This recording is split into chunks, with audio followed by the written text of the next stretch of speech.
Hi, thanks for joining me. I'm Chris Maragkakis of Simply Be Wellbeing. I'm a women's life coach, podcaster and speaker, and wellbeing provider. I'm also a mindfulness and meditation teacher. Welcome to Mindful Mutterings. Please like, share and subscribe, and thanks for listening. Hi, thanks for joining me. So this week I'm talking about something very specific because I've been asked to. So this week I'm going to talk about how to cope with cancer as a patient, as a family member, as a friend, a colleague, because obviously receiving a cancer diagnosis is, obviously such a huge life-altering event, and with it comes a wave of emotion and fear and uncertainty, not just for the patient but for their friends, their families and their colleague. And coping with any illness requires a really delicate balance of emotional strength and practical strategies and, in my opinion, a mindful approach. But so I've been asked to share how we can use mindfulness to deal with having cancer as a patient, as a family member or a friend, or maybe even a colleague who wants to offer support while managing their own well-being and emotions. But obviously these strategies and tips can be applied to any illness. So for me, it's always going to come back to mindfulness. And I think because mindfulness involves being fully present in the moment without any judgment, for patients, or for the person that's been diagnosed, I hate the word patients, but I don't know what else to use. Mindfulness can help manage the anxiety and depression that comes with such a diagnosis. And the reason that this can help is because rather than trying to bury our fears and emotions around the diagnosis, mindfulness encourages us to examine them and address the thoughts and feelings that we're having with no judgment of ourselves, of the illness and of the prognosis.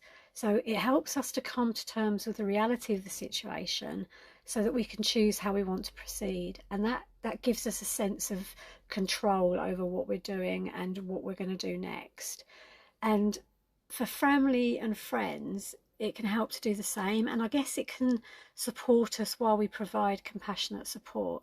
So making use of well-known mindfulness practices such as meditation, breathwork, journaling, maybe yoga or tai chi, they can help us to manage our minds, which then helps us to allow the emotions to flow through and out of our body, so that we're not holding on to that stress and negativity. Because when we do hold on to stress and negativity, it actually has the tendency to make us ill, and then we become part of the problem rather than supporting the person that needs our help. And then what we can do is, because we're doing something, we're managing the way we're feeling, we're making it into something positive that we can use to support us and the person that we care about. And then the exercise is not only to support our physical well-being and is a good coping strategy that promotes a positive mindset, it can also help us to support the body's natural healing process. So that helps us to manage our stress, that helps us to keep our immune systems high and working well, but also the person that's affected by the cancer, it can help their body to heal as well. So for as long as they're well enough to be mobile in some way, and obviously you can do chair yoga or bed yoga, or you could do a yoga nidra. There are loads of things that you can do to help the body heal and support its process. And we can use aids such as visualization, good diet, pleasing environment, because all of that helps us to keep our energy high and our thoughts focused on being healthy instead of worrying about being ill. And then that kind of leads us on to the next thing, which is managing the fear of death. And I guess that's a natural response to any serious diagnosis. In fact, lots of people live with an overwhelming fear of death for most of their lives. It actually becomes a cage that traps them because they're so scared to break through, or they're scared that the people they love and care for are going to die. And the truth of this is, of course, that we're all going to die at some point. So unfortunately, we don't teach people how to deal with death in this country, or in the West generally. But if we can learn how we can manage those emotions, we can start to regain control over how we're feeling about that. So to address this fear mindfully, it first needs to be acknowledged both by the patient and those around them, so that it can be discussed either with each other or with a professional. And obviously getting a cancer diagnosis does not mean that you are automatically going to die, but it is a thought that's going to come into people's minds. And if we can discuss it openly and honestly, then it helps us to manage the fear and take some of the emotion out of the situation. And because we're focusing on the present and what we have right now, today, and being grateful for all that we share with each other, that can also be very powerful, because again, it helps us to stay positive, it helps us to stay grounded. I mean, if we're honest, none of us know the future.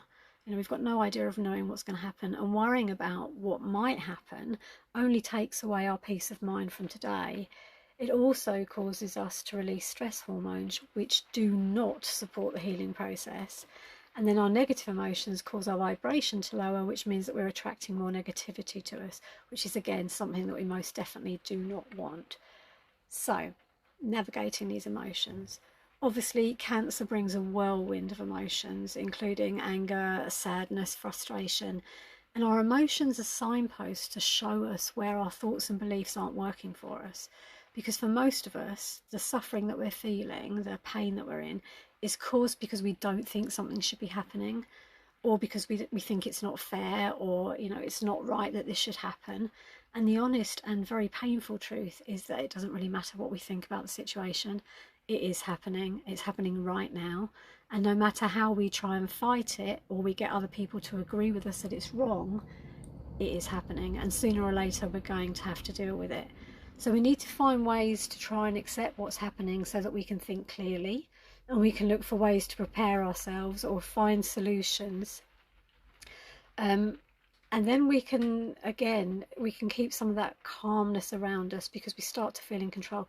Feeling powerless is one of the most awful feelings, and it then contributes to a whole range of stress and anxiety and depression, all of which we want to be avoiding always, but especially in circumstances like this. So journaling can be really useful for this. Now, lots of people get hung up, oh, I can't journal, I don't know what to do. There's no right or wrong way to do it. You can use a pretty notebook, you can use your phone, laptop, you can even use a chalkboard or a sheet of paper. It really doesn't matter. It doesn't matter whether you write in sentences, bullet points, or as a spider diagram. It's not important how you do it, it just has to be comfortable for you. What is really important is that you get the thoughts that are banging around in your head like a pinball out of your head, so that you can firstly create some space to think, and secondly start to make sense of the thoughts that are going around in your head. And in going through this process, we often find that solutions appear, or maybe emotions begin to resolve themselves, because we've become mindful and we're present again, and we've gained some perspective and some clarity. And in the same way, family and friends can support the patient, and again, it's that word, but by offering a non-judgmental space for them to share their emotions honestly and freely, and by actively listening and allowing the other person to be fully heard. And there's no need to offer solutions unless you're actually asked for them. Sometimes people just need to be heard. They just need to get all the thoughts that are in their head out into the world. And it's when they hear them that they start to make sense of them. And then that kind of leads on to the fact that actually family and friends are likely to be caregivers during the cancer journey. So it's absolutely crucial for caregivers to prioritise their self-care and to set boundaries to prevent burnout. I mean, mindful practices such as taking maybe short regular breaks, getting away, using support groups, spending fun time with friends and family, keeping up the hobbies and interests, all of that can really help everyone to cope better, because happy, well-balanced carers can help to better support the patient. And as we rarely know the outcome or how long we may be required as a carer, it's vitally important that we still live our lives to the full and practice gratitude for all that we have. As it is at the moment, we only have this one life, and we need to make the most of it for everyone that comes into contact with us, but most of all for ourselves. And yeah, cancer can be overwhelming for everyone, and stress management is essential. So for the patients, they can incorporate relaxation techniques like maybe body scans or guided meditations into their daily routine, whatever that may be. And a lot of it will involve treatments at the hospital maybe. For families and friends, practicing compassionate communication or providing practical assistance and remaining present in their own lives without feeling guilty. And this is really important. You cannot feel guilty for living your life, because it doesn't help anybody. It just adds to the stress of the situation. So by actually doing all those things, by being compassionate and practical and being present and living your life well, it actually helps to reduce your stress, which then reduces the stress of the patient. And so everybody is benefiting. It comes back to that old expression, you cannot fill from an empty jug. And if you're not taking care of yourself, you cannot give the support that is needed by the other person. And I think also it's really important that you tell people how much you love and value them, that you appreciate having them in your life, and that you're grateful for having the pleasure of sharing your life with them. I speak to so many people who are too embarrassed to say the things that matter to them when they could, and then really regret it when and if it's too late. So please don't be one of them. You can't embarrass yourself by telling someone how much you care about them. There's nothing shameful about that. It's a wonderful gift that you're giving people. And so we're covering most, I mean, obviously this is a whistle-stop tour as we go through this, but also I think it's important to maintain well-being. So especially for the patients, they need to try and stay active and do the things that they love as much as possible. Obviously, I'm not a medically trained person, but as a mindset coach or as a life coach, I know from my training, I know from experience, that the longer or the more people do things that matter to them, the more positive they are, the more focused they are, the less stress hormones they produce, which means their bodies can work better. And we all know the power of the mind. So using that mind to stay focused on being healthy and helping us to get through can have a huge, huge impact on the outcome of the situation that everyone's going through. And also, really, what's the point in being alive if you're not living? So you have to stay focused on the things that you can't do, not the things that you can't do. And it's this that also helps to give us a sense of control. So maybe this includes adapting hobbies. Maybe it's just spending time with loved ones, not to the point where you all get on each other's nerves, because that's not helping anyone. Or maybe it's about joining support groups or doing something practical to help someone else. Quite often, and I've worked with a lot of people with cancer, it's that need to give, that to stop someone else's suffering, because you've got all this experience and all this knowledge, and you've already fought the system, or you've already had to work with the system to get where you are, and by sharing that knowledge you can save someone else that pain. So instead of discouraging people from doing this, find ways to help facilitate what keeps them going, what is important to them. And also, I guess it kind of goes without saying, this is a really good time to resolve any conflicts, and also to do the things that everyone's always wanted to do but kept putting off.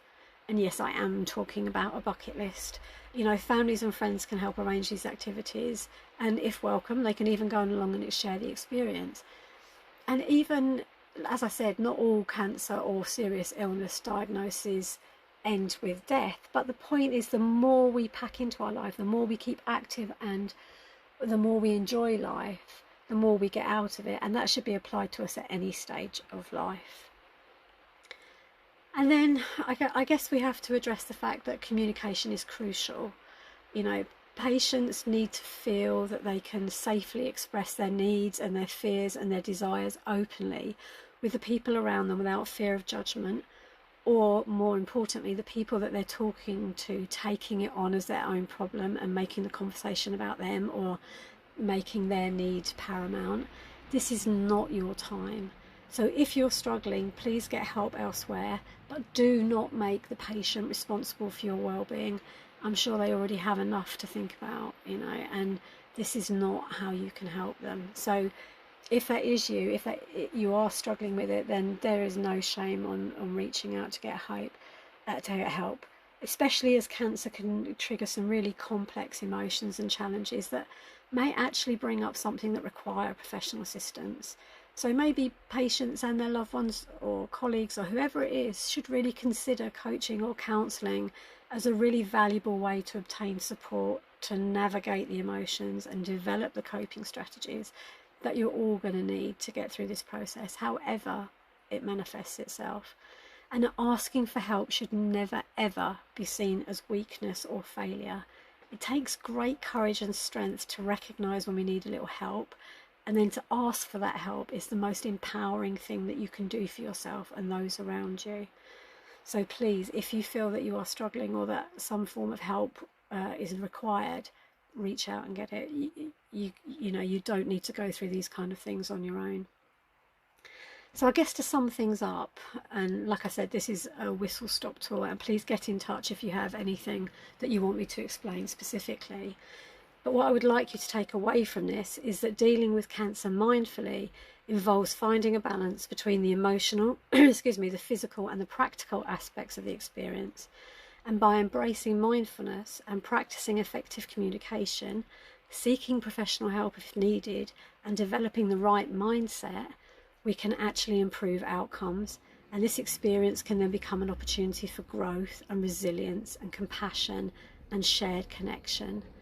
And I think that is a really practical and valuable mindset to take away with you. So as I said, absolute whistle-stop tour. I really hope it's given you some ideas of how you can support yourself or a loved one or friend or colleague as they go through something this difficult. If you want to reach out, you can get in touch with me via the website simplybe.org.uk. Please like, share and subscribe this podcast, and I hope you'll join me for the next one. Thank you. Take care.